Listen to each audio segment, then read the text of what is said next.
आई नर्मदे, एखादी प्रिय व्यक्ती वाटेत कुठे भेटली की तिच्याशी किती बोलू आणि किती नको असं होऊन जातं. वेळ काळाचं भान आपल्याला अजिबात राहत नाही. ज्या कामासाठी आपण निघालो असू ते काम सुद्धा कदाचित आपण विसरून जातो. निरोप घेताना ती प्रिय व्यक्ती आपल्याला घरी ये ना एकदा छान गप्पा मारू निवांत, असं घरी येण्याचं आमंत्रण देऊन जाते. तर हे सगळं सांगण्याचं कारण एवढंच की माझ्या बाबतीत नेमकं असंच काहीसं घडलेलं होतं. ओंकारेश्वर आणि महेश्वरला आई नर्मदा तुझी भेट झाली होती. प्रत्येक भेटीत मी तुझ्याशी मनमोकळेपणानं गप्पा मारायचो. पण शेवटी कितीही गप्पा मारल्या तरी ती अशी बाहेर वाटेत झालेली भेट. तू मला निमंत्रण दिलंस. एकदा अमरकंटकला ये ना घरी, निवांत गप्पा मारू मग. अमरकंटक हे तुझं घर, जिथे तुझा जन्म झाला. माईका बगियात तू जुईला आणि गुलबकावली या दोन मैत्रिणींच्या सोबत खेळलीस, बागडलीस. जिथे तू शोणच्या प्रेमात पडलीस आणि ज्याच्याशी लग्न करण्याचं तू स्वप्न पाहिलंस, पण प्रत्यक्षात मात्र तुझ्याच जवळच्या जुईला मैत्रिणीनं तुझा विश्वासघात करून ती शोणच्या प्रेमात पडली. स्वाभिमानानं हे सहन न होऊन तू तडक मेकल पर्वतावरनं उडी घेतलीस आणि नदी बनून पश्चिम वाहिनी झालीस. ते अमरकंटक, तुझं जन्मस्थान, मला पाहायचंय. महिनाभर एकच स्वप्न पाहतोय. अमरकंटकला मी तुला भेटण्यासाठी येतोय. चारी बाजूनी दाट झाडी, झाडी इतकी दाट की सूर्यप्रकाशही खाली जमिनीवर पडत नाही. एक प्रकारचं घनदाट जंगल, सभोवती उंच उंच डोंगर, वाट नागमोडी. त्या डोंगरदऱ्यातनं तू वाहतीयस. तू मला जवळ बोलवतीयस, मी मात्र दुरूनच तुला पाहतोय. दिवसभर ज्याचा विचार करायचो तेच रात्री स्वप्नातनं प्रकट व्हायचं. स्वप्नात तुझी भेट घडत होती, परंतु मला मात्र प्रत्यक्ष तुझ्या भेटीची ओढ लागलेली होती. पहाटे पडलेली स्वप्न खरी ठरतात असं म्हणतात. मग आई, माझं हे तुला भेटायचं स्वप्न कधी पूर्ण होणार आहे? अमरकंटक तसं काही जवळ नाही. म्हणजे घरून निघालो की तासा 2 तासात पोचलो. जवळपास 1200-1300 किलोमीटर अंतर. समोर नकाशा ठेवून अमरकंटकला कसं जायचं, कोणत्या मार्गानं जायचं, एसटीनी का रेल्वेने, जवळचा मार्ग कोणता, याचा विचार करत होतो. शेवटी एक दिवशी सरळ 4-5 दिवसांची सुट्टी पाहून एसटीनं निघालो. नागपूरला काही डायरेक्ट एसटी मिळाली नाही. औरंगाबादसाठी एसटी मिळाली. एसटीला गर्दी काय विचारू नका. बाहेरूनच एका मुलाकडे बॅग दिली म्हणून जागा मिळाली. रात्री 12:30ला पुण्यातनं निघालो होतो. सकाळी 6 वाजता औरंगाबादला पोहोचलो. 7 वाजता औरंगाबाद नागपूर एसटी मिळाली. बरोबर रात्री 8 वाजता नागपूरला पोहोचलो. अमरकंटकला आता जायचं कसं, प्रश्न पडला. स्टँडवर एका बाकावर बसलेल्या एका मळक्या कपड्यातल्या एका माणसानं मला विचारलं, कहाँ जाना है भैया? मी म्हणालो अमरकंटक. तर म्हणाला, अमरकंटक तो नहीं पर दिंडौरी तक प्राइवेट बस मिलेगी यहाँ से. मी चालत त्या माणसाबरोबर एसटी स्टँड बाहेर आलो. एका ठिकाणी अलाहाबाद, जबलपूर, सिवनी, मंडला, दिंडोरी इथे जाणाऱ्या खाजगी बसचं ऑफिस होतं. दिंडोरीला जाणाऱ्या बसचं तिकीट काढलं. 10 मिनिटात दिंडोरीला जाणारी बस आली. रात्रभर प्रवास करत सकाळी 8 वाजता मी दिंडोरीला पोहोचलो. अमरकंटक इथून 85 किलोमीटर दूर. स्टँडवर एक दोघांकडे अमरकंटकला जाणाऱ्या गाडीची चौकशी केली तर एक जण म्हणाला, जबलपूर फाट्यावरून अमरकंटकला जाणाऱ्या गाड्या मिळतील. जबलपूर फाट्यावर येऊन थांबलो. 10 मिनिटात एक बोलेरो गाडी मिळाली. अमरकंटकच्या अलीकडे जाणारी होती. सकाळची वेळ, प्रसन्न वातावरण, छान हवा सुटली होती. ड्रायव्हरनं टेपवर नर्मदाष्टक लावलं होतं. त्यामुळे वातावरण अजून भक्तिमय झालं होतं. 1 तासाच्या प्रवासानंतर गाडी एका ठिकाणी थांबली. गाव कसलं? 2-4 नावाला घरं. स्टँडचा कुठे तपास नाही. गाडीतून उतरताना ड्रायव्हर म्हणाला, "इथून तुम्हाला 5-10 मिनिटात अमरकंटकला जाणारी बस मिळेल, इथेच थांबा." असं सांगून ती गाडी निघून गेली. गाव म्हणजे अगदी खेडेगाव. रस्त्यालगत 2-4 घरं. गाडी मिळेल का नाही उगाच काळजी वाटायला लागली. रस्त्याच्या बाजूला असलेल्या एका हातपंपावर तोंड धुतलं आणि परत रस्त्यावर येऊन थांबलो. दोन्ही बाजूंना डोंगर रांग, सभोवती दाट झाडी. समोरनं बस येताना दिसली. बसला हात केला. बस थांबली. ती बस अमरकंटकलाच जाणारी होती. चढलो बसमध्ये. खिडकी शेजारची जागा मिळाली. बसमध्ये जवळजवळ सगळेच मध्य प्रदेशातले गरीब लोक. आपापसात ते हिंदीत बोलत होते. पुढे एका ठिकाणी बस 10 मिनिटं थांबली. कंडक्टर आणि ड्रायव्हर चहा पिण्यासाठी खाली उतरले. काही प्रवासी गाडीतनं उतरून भजी, आंबे आणि केळी घेऊन आले. तिकडे भजीला पकोडे म्हणतात. मी मात्र गाडीतनं उतरलो नाही, कारण आपण उतरलो आणि बस निघाली तर ही भीती. एकदा शेगावहून परत माघारी घरी येत होतो. एसटी एका ढाब्यावर थांबली. मी ढाब्यावर काही न घेता रस्त्याच्या पलीकडे असलेल्या एका भेळवाल्याकडनं भेळ घेतली आणि तिथेच हातगाडीजवळ भेळ खात बसलो. भेळ खाता खाता अचानक माझं लक्ष समोर गेलं तर ज्या एसटीमधून मी उतरलो होतो तीच एसटी माझ्या समोरनं रस्त्याला लागलेली. ते पाहून मी घाबरलो. भेळ तिथेच टाकून वेड्यासारखा एसटीच्या मागे पळायला लागलो. माझी बॅग, तिकीट, पैसे सगळं बॅगमध्ये. अचानक एसटी पुढे जाऊन थांबली. कोणीतरी प्रवासी खाली राहिलाय हे कंडक्टरच्या लक्षात आलं होतं. त्या वाईट अनुभवापासून मी कानाला खडा लावला की बस सोडून कुठेही दूर जायचं नाही. बस सुरू झाली. वाटेत अनेक छोटी मोठी गावं लागत होती. स्टॉप नसतानाही वाटेत कोणी हात केला तर बस थांबत होती. आता अमरकंटक जवळ यायला लागलं होतं. वाटेत अमरकंटक 20 किलोमीटर, 15 किलोमीटर असे बोर्ड दिसत होते. अमरकंटक हे तसं समुद्रसपाटीपासनं 3500 फूट उंच. रस्त्याच्या दुतर्फा दाट झाडी. सूर्याची किरणं दाट झाडीतून खाली जमिनीपर्यंत पोचत नव्हती. गेल्या काही दिवसांपासून जे स्वप्न मी पाहत होतो, जे अमरकंटक मी स्वप्नात पाहत होतो, ते अमरकंटक आता प्रत्यक्षात माझ्या समोर होतं. आई नर्मदे, बघ मी आलो सुद्धा. लेकरू आईच्या भेटीला आलंय. तू साद घातलीस, मी प्रतिसाद दिला. मी आलो? छे, तूच मला आणलंयस. मला तुझ्या भेटीची ओढ होती, पण त्याहून तुला तुझ्या लेकराच्या भेटीची ओढ अधिक होती, कारण तू आई आहेस.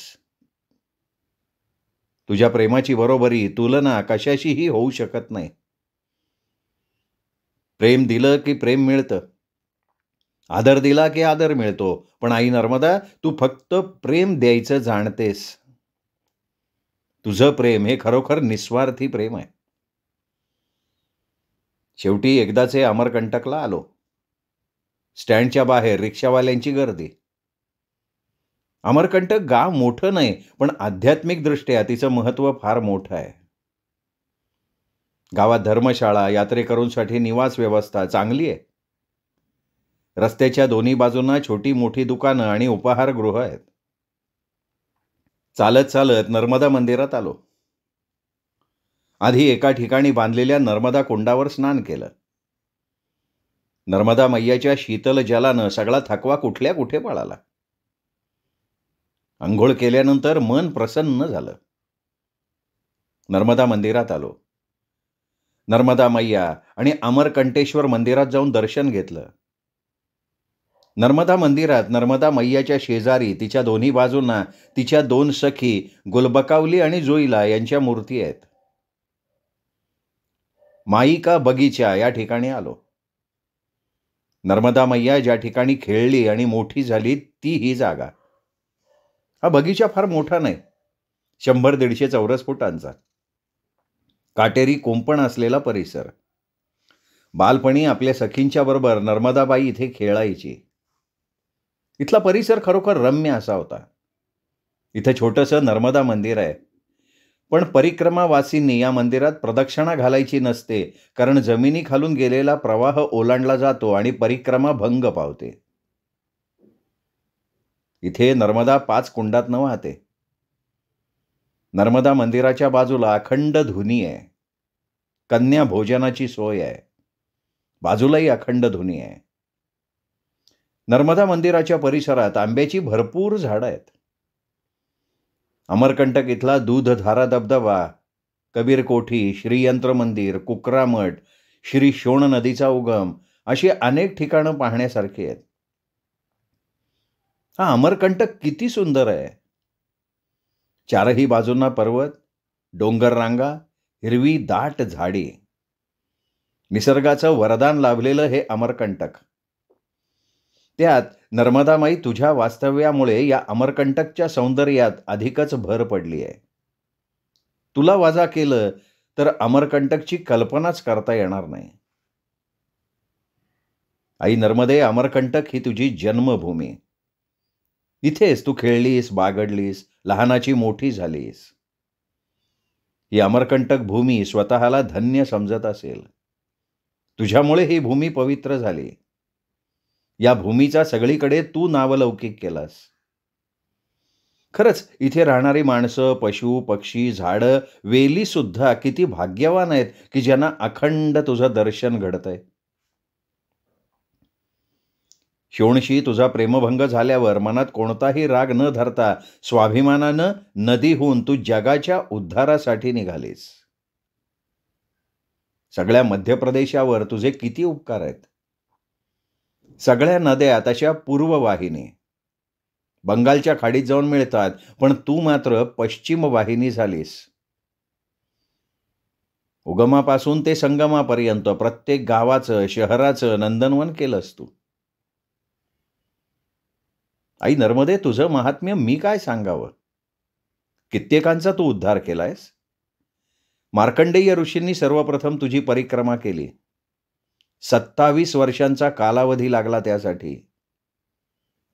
धन्य त्यांची ती श्रद्धा आणि त्यांची परिक्रमा.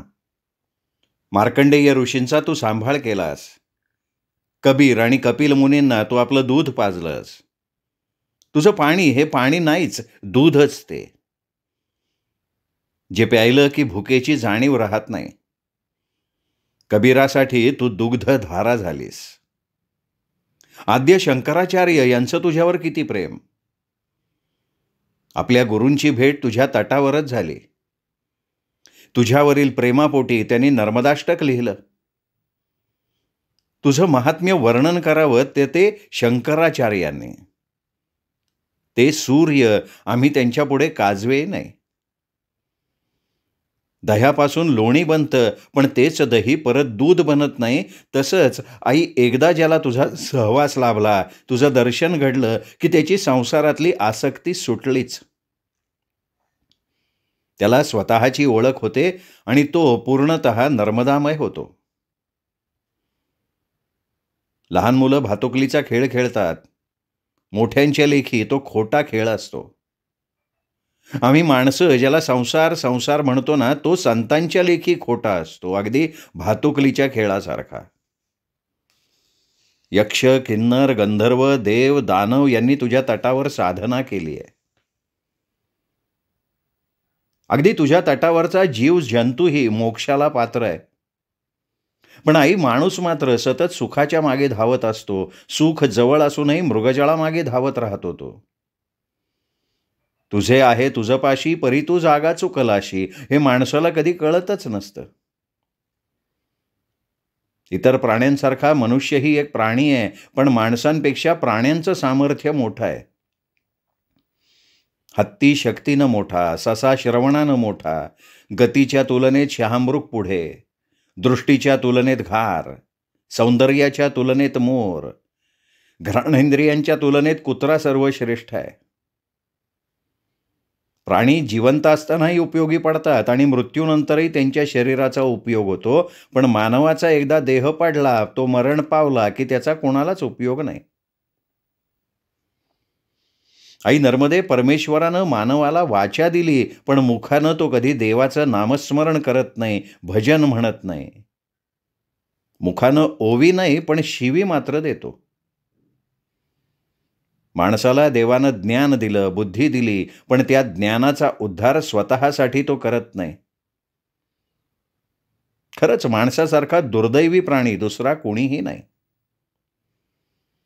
अमरकंटकच्या कुकरा मठाची कथा ऐकून त्या प्रामाणिक कुत्र्याविषयी आदर दुणावला.